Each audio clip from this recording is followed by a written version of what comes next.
Remember, guys, we need to keep talking about what's happening actively in Palestine right now. I've just read a report from the New Arab about a man who was a prisoner in Israel, but the thing was, he wasn't arrested, he wasn't charged for anything. He was under administrative detention, so he wasn't charged with anything, but they were holding him prisoner. He's talking about how he was beaten daily. He lost about 40 kilograms whilst he was in prison. He said in the last 6 months, the severity of the beatings, the severity of the torture that Israel is putting the Palestinians under is increasing. And this isn't just in Gaza where they're taking people prisoner. They're also taking people prisoner arbitrarily in the West Bank without charging them with anything and keeping them prisoner and beating them and torturing them. He said for 20 prisoners, they gave them 2 people's worth of food. They starved them. They systematically tortured them.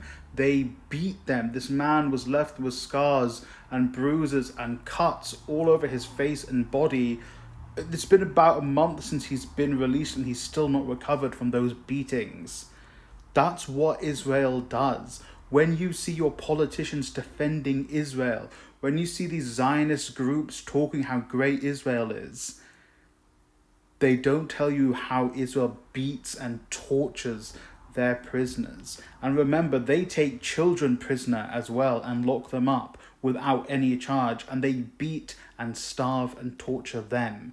So remember, we're seeing what's happening in the encampments. We're seeing what the US police and Zionist mobs do to American students. Now see what they do to Palestinians when there are no cameras. How they beat them, they torture them, and they starve them. That's why we want an end to this Israeli regime, because they abuse the Palestinians for trying to live on their own land.